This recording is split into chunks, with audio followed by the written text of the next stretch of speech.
Where are we going now, boss?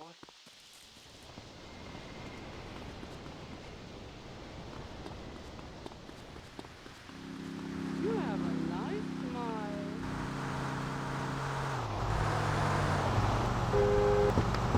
Just let me get my stash.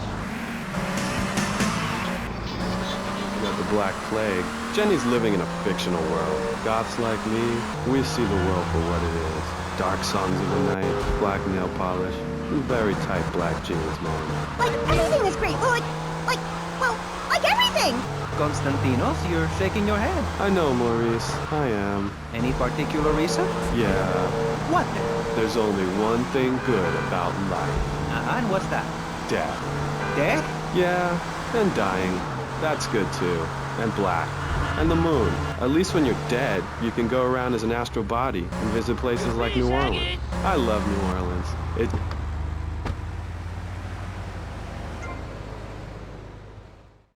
Hello? Hello?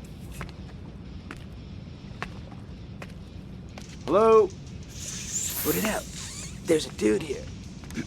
Hey, Suit Dude, I guess you're the new owner. Yeah. Which one of the boats is the fastest? It's already in the water, dude. I thought you might want to try her out. Dude, she's already running with a 300 horsepower engine. And the fiberglass hull, she just shoots through the waves. She can do like 0 to 60 in 4 seconds flat, dude. And she can hold like 20 barrels of the best Jamaican smoke right in the hull. So go ahead, dude. She's ready to fly. Yo, Suit Dude, you got a light? Dude.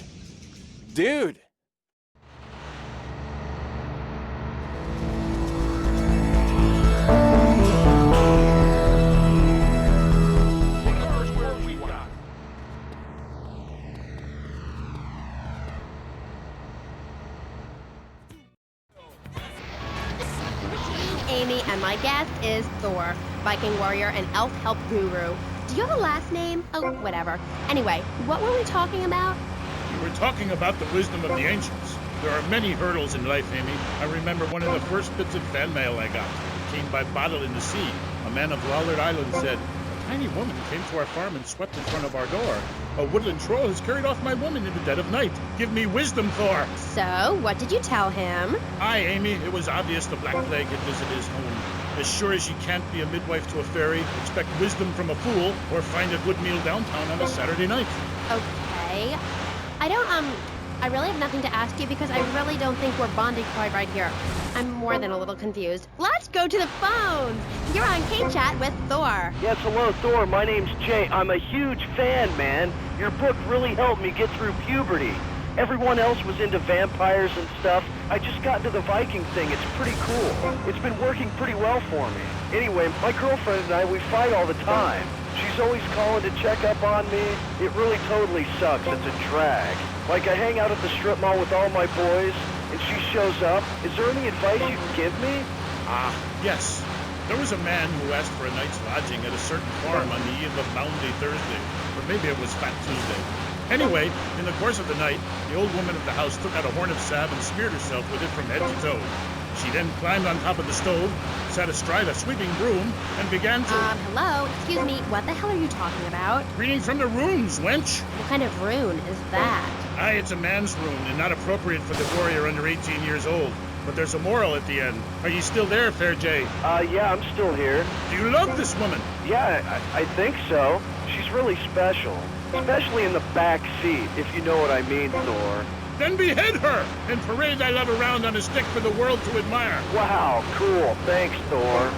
Okay, I'd like to throw you out, but you've got an enormous sword and, yeah, let's take another call. But first, listeners, Vice City, remember, don't behead your girlfriend and take her head around on a stick. Hello, you're on K-Chat with Thor. Hey, brother, my name is TJ. Your book is fresh, real fresh. Like, it's been a real to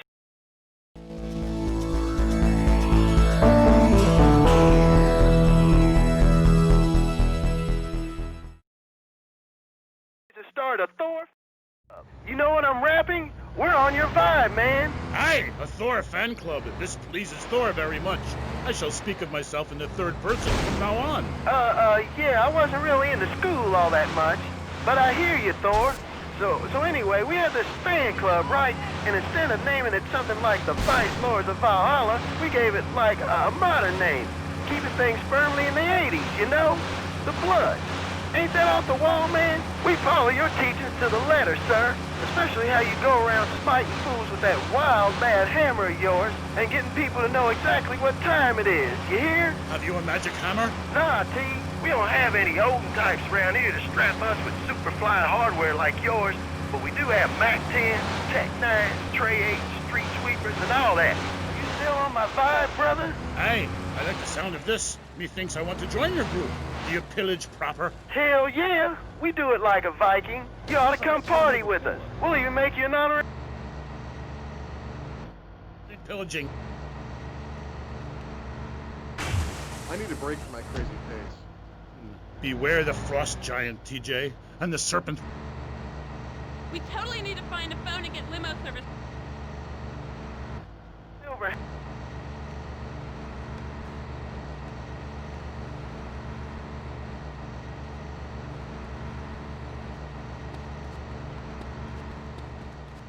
Give me a break.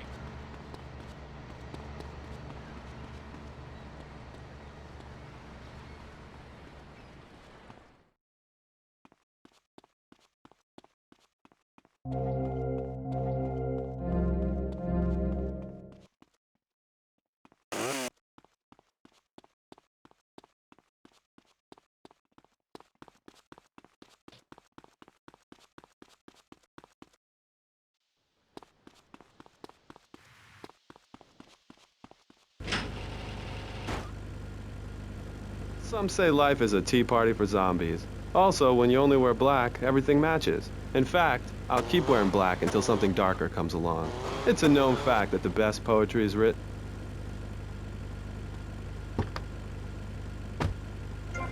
Flowers retain all happiness. Sunshine. Yay! Sunshine!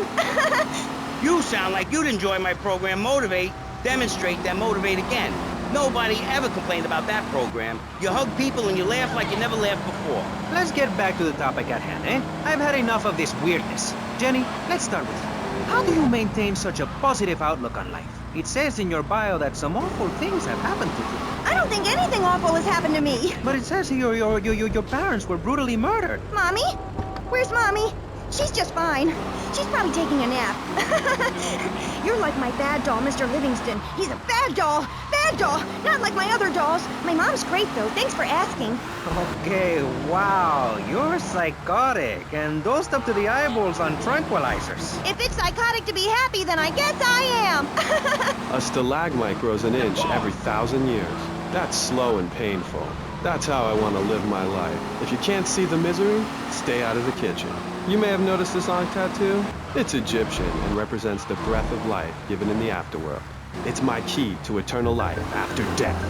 Hey, why don't you carry your keys in your pocket like everyone else? Because only that which is burned or scratched into your flesh comes with you to the afterlife. I bet my ex-wife will be there waiting for me in the afterlife. The bitch is crazy. Hey, can you put a hex on my ex-wife? Like some kind of spooky voodoo or something? I do dabble in the dark arts and magic. I ain't talking about magic like pulling a rabbit out of your ass or pulling quarters out of your ears. I'm talking voodoo. You know, dance around with a chicken voodoo. That bitch was a grass. Why does everyone assume that just because we're goths, we're weird? I don't know. The hood, cane, black fingernail polish may have something to do with it. When is the last time you seen the sun? It's been over 18 years since I was out in open sunlight. I only leave the house if it's raining or if I need milk. Exactly. Listen, I was just like you at one time, except I didn't wear makeup. That would get you a firm beating where I grew up. I'm happy to give you a sample of my course, Learn, Start Doing. I promise you'll run out and buy some colored clothing and listen to some music other than people groaning on and on for half an hour about how much it rains in Manchester. Life is what you make of it. Look at me. I got a condo, a hot tub, a lot of girls. Listen, you're really bringing me down, which is hard to do. I've been to the other side many times. Sometimes I barely come back. It's all about astral projection. Like right now, I'm projecting myself into the women's bathroom at the fairgrounds. Hey, that's a good trick. Maybe you and I should go into business together. Oi, look, I've had enough of this love fest. You're a motivational gunman, and You are a maniacally depressed loony with anemia. You guys should hate each other. Did you say love fist? Those guys are so super. Listen, I just wrote another poem. If I had a flower for every time I think of you, I'd walk forever in a garden. And I just wrote a poem too. Shut up, you weird, pathetic people. This is my show, Maurice Chavez. Capiche? Comprende? We're not here to recite poetry or sell motivation tapes or talk to dead people. We're here to press the issue. Anyway, let's take a break. We'll be right back after this important information from Vice City Public Radio. That's Pressing Issues here on VCPR, Vice City Public Radio. If you haven't given money to VCPR and you're listening to the station, you are a thief. That's right, Michelle. You might as well throw a brick through the window and loot the place. How selfish you people are. This is public radio, serving the public with everything that is important, like me. So come on, keep us on air. It's really important. Send us your money. I'm going to say this over and over until you do. Yes, Michelle is known for her begathon tantrums. She cares about this station, unlike you. Think of how much money you spend on drive-through fast food and commemorative plates. Take that money right now and send it direct to me, Jonathan Freeloader, Starfish Island, Vice City. Now, back to the show with Maurice Chavez, the asshole. You're correct. He is an asshole. I'm Maurice Chavez. Welcome back. I used to be a performance clown. Now I'm running a debate show. Funny how things turn out, eh? Or is it? That's the question, you see. If we look upon life as a positive experience, do we make it any better? That's what we're discussing right now here on Pressing Issues. Free radio with free ideas. Just keep those donations pouring in. Don't sell out to corporations. We all need a voice. Really, we do. And today, right now, we're giving a voice to three very different people discussing positive thinking. A healthy mental attitude. We've got a goth depressive, we've got a very happy orphan, and we've got a motivational speaker with a number of systems. So let's start with you, Constantinos, you strange, creepy creature of darkness. Have you got a positive mental attitude? I like to think so. Oh, really? Misery and suffering, it's everywhere, man. And I actively want a fatal disease. What bad can possibly happen to me? You couldn't win the lottery. The lottery? That's for people with hope. I don't enter the lottery. You could. Damn, you two, help me here. I think he's great. I think he's really sweet. I love your hair. It reminds me of a big shaggy dog with long, greasy, straight hair. You know, Chavez, this weird goth guy, he's got a point. I mean, in many ways, what he's talking about is covered in my 3-step program, Tape 17. Motivate, demonstrate, then motivate again, Part 9. Facing home truths. You see, we all have to face up to a few home truths. I'll never be prom queen. Jenny will never have her parents. You'll never make it in the entertainment business. It's about realistic goals. I can change your life. Just a second, Robot. What isn't covered in your 3-step program? What don't you talk about in your Library of Congress-sized tape cassette library? Whatever we talk about, grief, goths, depression, changing lives. Who are you? What have you done that's so great? You wear a cheap suit. Your hair is stuck rigid with spray. Your breath stinks of whiskey. You look like you sell drugs to people. You're a joke, buddy, a bad joke. Oh, now this is getting personal. I come on your cheap-ass show, I spare my valuable time, I cancel several important speaking engagements, I talk to thousands of VIPs in order to spread a message of hope. And this is how I get treated. I get insulted by a man with dandruff. I get slandered by a guy who couldn't amuse a birthday party of 9-year-olds. I get attacked by a guy who works on a volunteer radio. This is not volunteer radio. I earn a salary. How much? How much do you earn, Chavez? Big man, tough guy with a microphone and a cheap jacket, and a look that says my highest hope in life is to work in a bookstore? I'm a go-getter. You're a cheapskate. You're a fraud with nothing to tell people, and no way of helping people. Excellent. I'm really loving this. I hope one of them gets killed. Shut up, dork. All the bunnies are stabbing each other. Shut up. I have a condo, I have a hot tub, I vacation in Aruba. Vacation is not a verb, moron. Yes, it is, because I'm a VIP. I'm very important. And I'm a teacher, a wise man, not an opinionated dolt, a naysayer sitting on the side of life criticizing others while all he can do is get a crappy gig down at a moron station. A man who lives with his mother. I'm between apartments. And I'm between mansions, Buster, from helping people. Do you know how good it feels to be me? Do you have any idea at all how great it feels to wake up and realize you're a rich and talented, important person and in a waterbed with mirrors on the ceiling and more girls than you can imagine? And every time I step outside the door, I can choose which car to drive. If I choose to drive, I have 5 chauffeurs. No, you haven't. Yes, I have. Sweep it under the carpet. That's my motto. If I can't see it, Look, I hate to burst your bubble here, but I know you live in a very small apartment overlooking the gas works. You ain't a big shot. You ain't even a medium shot. You're an asshole. A creepy jailbird who doesn't know the I first... have a message. I can save lives. I'm a savior, my friend. I have a gift for communication. And this is how I get treated. I get insulted, I get paired with a pair of retards, a guy who's afraid of the sun, and a girl dosed up to the eyeballs on antidepressants. Sweetheart, I can get you something much better. These pills are very strong today. Maybe I took too much accidentally. Oh well. This chick is out of her mind. I thought I was going to get to help people on the radio, to demonstrate my program, to help you, Chavez. Those people on the phone said you were a desperate, lonely man on the edge. Leave! Leave right now. Get out of my studio. Go get your own radio show. Go save some other people. Hey, I'm not leaving till I have the opportunity to save people and sell some tapes. You can call right now and send in the money order. Soon you can have a luxury condo and a waterbed and a suit made in Singapore based on the latest Italian style. Enough! Enough now! Shut up! Hey, Vampire Boy, I'll give you $20 if you can put a hex on Chavez. Dark forces, I summon you to me. Banish these weaklings and mental inferior ones from my presence. Shut up! No, you little snotty-nosed prick. What? Your shoes got lifts, Buster, I can tell. Hey, lift this hairspray! Oh, my nose! Daddy, stop bleeding. This costs a lot of money. I'll sue you into jail, asshole. Stop fighting, please. I hate it when we fight. Can't we have a group hug? Hit me, man. I like it. Oh, my damn nose. Oh, stop crying, baby boy. Who are you gonna tell, huh? Where's your 3-step program now? You think I'm a little wimp now? You wanna be rude about pressing issues now, eh?